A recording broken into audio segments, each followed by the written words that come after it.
Assalamualaikum warahmatullahi wabarakatuh. Perkenalkan nama saya Isnawati, NPM 186301119. Saya kelas 5A Nandrek Banjarbaru.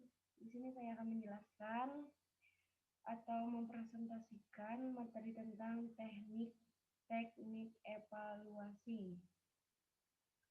Evaluasi digunakan untuk melihat apakah hasil rancangan dengan proses uji coba sistem yang telah dibuat sesuai dengan permintaan pengguna atau user. Proses ini tidak dikerjakan dalam satu fase proses perancangan, tetapi melalui perancangan dengan prinsip life cycle. Dengan hasil dari evaluasi dikembalikan untuk memodifikasi perancangan. Tujuan evaluasi ada 3, yaitu melihat seberapa jauh sistem berfungsi. Desain sistem memungkinkan user melakukan tugas yang dibutuhkan dengan lebih mudah. Ini tidak hanya membuat fungsionalitas yang sesuai ada di sistem, tetapi membuat mudah dicapai oleh user. User dapat melakukan aksi untuk melaksanakan tugas.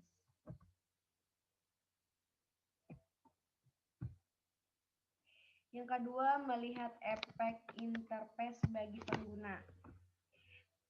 Ini mencakup pertimbangan aspek dari kemudahan sistem dipelajari, usability, dan perilaku user. Penting juga untuk mengidentifikasikan area desain yang berlebih dari user dengan menggunakan sejumlah informasi yang berlebih. Yang ketiga, mengidentifikasi problem khusus yang terjadi pada sistem. Ketika menggunakan konteks yang diinginkan, menyebabkan hasil yang tidak diinginkan atau terjadi sebuah kekacauan di antara user, ini tentunya berhubungan dengan usability atau fungsionalitas dari desain atau bergantung pada sebab masalah. Tujuan ini merupakan aspek negatif dari desain. Jenis-jenis evaluasi ada 2 jenis utama dari evaluasi, yaitu dilaksanakan pada kondisi laboratorium dan yang dilaksanakan pada lingkungan kerja atau lapangan. Pada kondisi percobaan atau laboratorium, pengguna pengujian sistem ini pada ruangan percobaan mempunyai beberapa kondisi, di antaranya laboratorium yang bagus, operator bebas dari gangguan yang menghambat pekerjaan, beberapa situasi hanya dapat dilakukan di lab, dapat memanipulasi situasi untuk memecahkan masalah dan melihat sedikit penggunaan prosedur atau membandingkan beberapa alternatif perancangan dengan situasi yang sebenarnya. Situasi pada laboratorium tidak dapat menggambarkan situasi ruang kerja sebenarnya, dan terdapat beberapa orang yang tidak bisa bekerja pada kondisi di laboratorium. Pada kondisi lokasi kerja sebenarnya atau lapangan, penggunaan pengujian sistem ini pada lokasi kerja sebenarnya mempunyai beberapa kondisi, di antaranya tingkat gangguan yang melebihi ambang batas, situasi yang lebih terbuka antara sistem dan pengguna, di mana kondisi ini tidak ditemukan pada kondisi di laboratorium.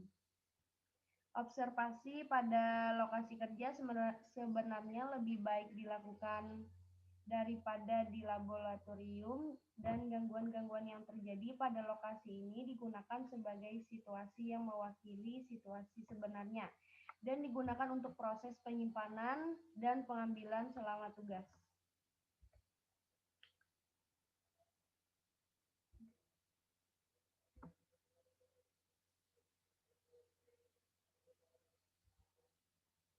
Untuk participatory design memiliki 3 karakteristik, yaitu meningkatkan lingkungan kerja dan tugas, mempunyai sifat kerjasama atau kolaborasi, dan mempunyai pendekatan interaktif. Beberapa metode untuk membantu mengkomunikasikan informasi antara pengguna dan perancang Ada 4, yaitu brainstorming, storyboarding, workshop, pensil, dan kertas percobaan. Mengevaluasi perancangan. Evaluasi terjadi setelah proses perancangan. Evaluasi pertama, sistem idealnya dilakukan sebelum implementasi dimulai. Jika perancangan dievaluasi, kesalahan dapat dihindari karena perancangan diubah atau diperbaiki sebelumnya.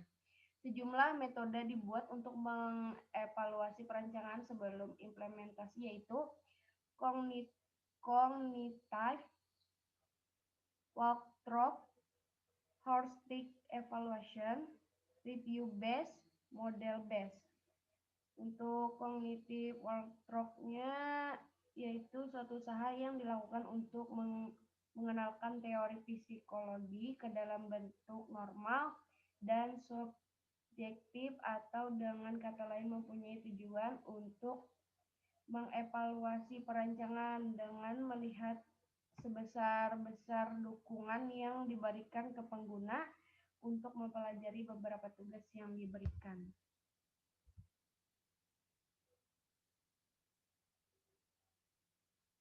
Dalam pendekatan ini ada beberapa isu yang timbul, seperti pengaruh apa yang timbul setelah tugas ini diberikan ke pengguna, proses kognitif apa yang tersedia, dan masalah pembelajaran apa yang seharusnya timbul.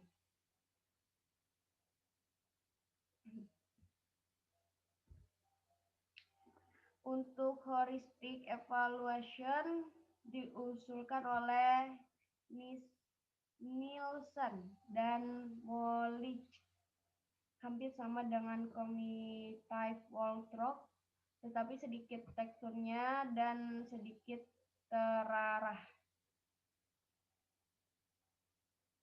Pada pendekatan ini, sekumpulan kriteria usability atau heuristik diidentifikasi dan perancangan dilaksanakan, misalnya di mana kriteria dilanggar. Dalam sistem ini terdapat beberapa kriteria. Yang pertama, perilaku sistem dapat dipastikan. Yang kedua, perilaku sistem dapat konsisten. Yang kedua, feedback tersedia. Selanjutnya, kemampuan memori user tidak melebihi batas. Dan yang terakhir, dialog merupakan orientasi tugas. Untuk review based evolution, evolusi antara psikologi, eksperimen, dan interaksi manusia dan komputer menghasilkan hasil-hasil eksperimen yang baik dan berpengalaman yang nyata.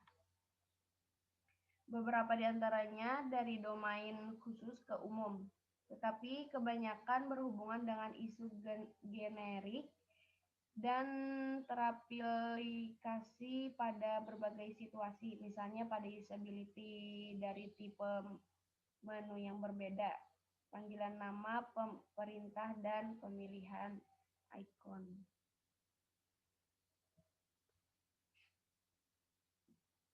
Untuk model based evaluation,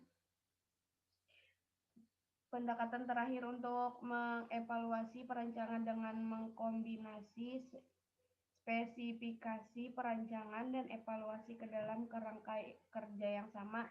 Contoh, GOMS model atau GOMS model.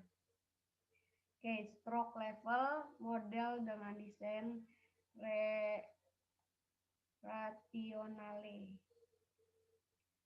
Mengevaluasi implementasi. Perbedaan yang besar dengan evaluasi perancangan adalah keberadaan implementasi sistem yang ada dalam berbagai bentuk. Hal ini dapat dimulai dari simulasi kemampuan interaktif sistem. Sebagai contoh, wizard of OJ melalui fungsi prototype dasar sampai dengan sistem yang telah diimplementasi secara keseluruhan.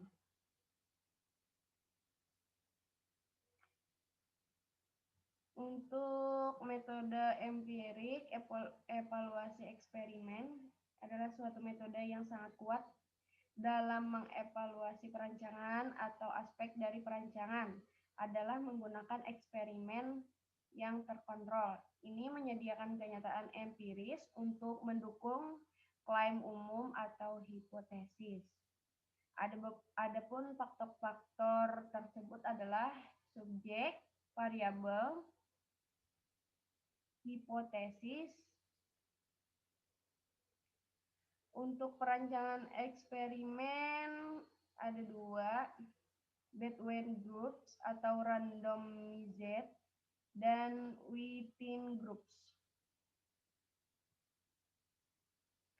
Pengukuran statistiknya ada dua aturan dalam analisa dengan statistik, yakni melihat data dan menyimpan data. Menyimpan data penting jika kita akan melakukan metode analisis yang berbeda.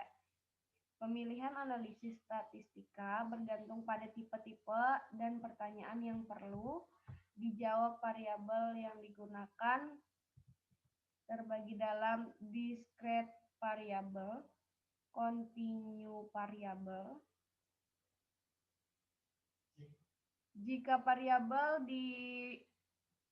variabel dependen diukur dan subjeknya variasi dan dari eksperimen yang acak. Bila variabel kontinu, maka variasi acak menjadi khusus. Jika bentuk data mengikuti distribusi yang dikenal, maka uji statistik khusus dan yang lebih kuat digunakan. Uji ini dikenal dengan tes parametrik dan kebanyakan variasi menggunakan distribusi normal. Jika datanya tidak terdistribusi normal, maka pengujian non-parametrik yang digunakan uji kontingensi adalah ketika kita mengelompokkan data dengan beberapa atribut diskrit, kemudian menghitung sejumlah item data dengan masing-masing kombinasi atribut. Di sini ada contoh non-parametrik statistik. Bisa dilihat ya. Selebihnya bisa dibaca di layar lah. Untuk teknik observasi, think alone, dan analis protokol. Untuk think alone tadi caranya yang populer dalam mengumpulkan informasi dengan melihat interaksi user. Evaluator melihat dan merekam aksi pengguna user atau dengan berbagai teknik. Konsekuensinya user ditanyai untuk mengelaborasikan aksinya dengan thinking aloud atau menjelaskan apa yang mereka percaya terjadi, mengapa mereka mengambil tindakan, apa yang mereka coba kerjakan. Untuk analis protokol terdapat beberapa metode untuk merekam kegiatan user. Yang pertama paper and pencil, yang kedua audio recording, yang ketiga video recording, yang keempat komputer logging, dan use notebook. Dalam prakteknya, kebanyakan campuran dari metode perekamnya digunakan. Ada automatic protocol analysis tools, ada juga post talks walks drop, terus ada juga teknik query. Untuk teknik query tersendiri terbagi berbagai macam, yaitu interview, yaitu menginterview user tentang pengalaman mereka dengan sistem interaktif yang menyediakan informasi secara langsung dan terstruktur. Keuntungannya bahwa tingkat pertanyaan dapat disesuaikan dengan konteks dan evaluator dapat lebih mendalami pertanyaan. Sering pertanyaan mengapa atau bagaimana jika untuk mengkolaborasikan aspek dari respon user. Untuk questionnaire, metode alternatif yang agak kurang fleksibel dibandingkan dengan interview. Karena pertanyaan sudah tersedia tetapi dapat meraih subjek yang banyak dan membutuhkan waktu yang tidak lama. Yang pertama harus dilakukan evaluator adalah menentukan tujuan dari kuesioner.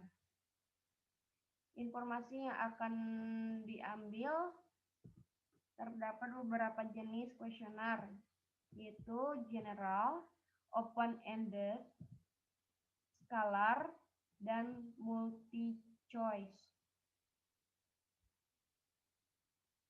Oh, ada satu lagi sama ranked. Memilih metode evaluasi.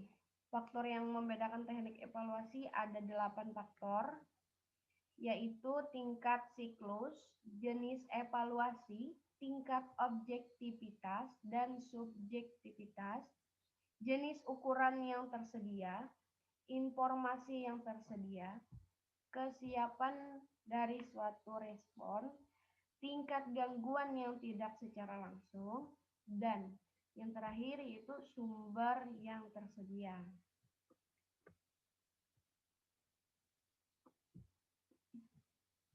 Untuk selebihnya tinggal baca aja. Ini ada klarifikasi teknik evaluasi. Yang ini latihan atau tugas bisa dikerjakan sendiri. Bisa dilihat di layar ya.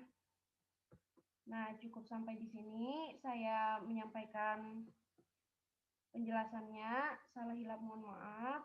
Terima kasih. Assalamualaikum warahmatullahi wabarakatuh.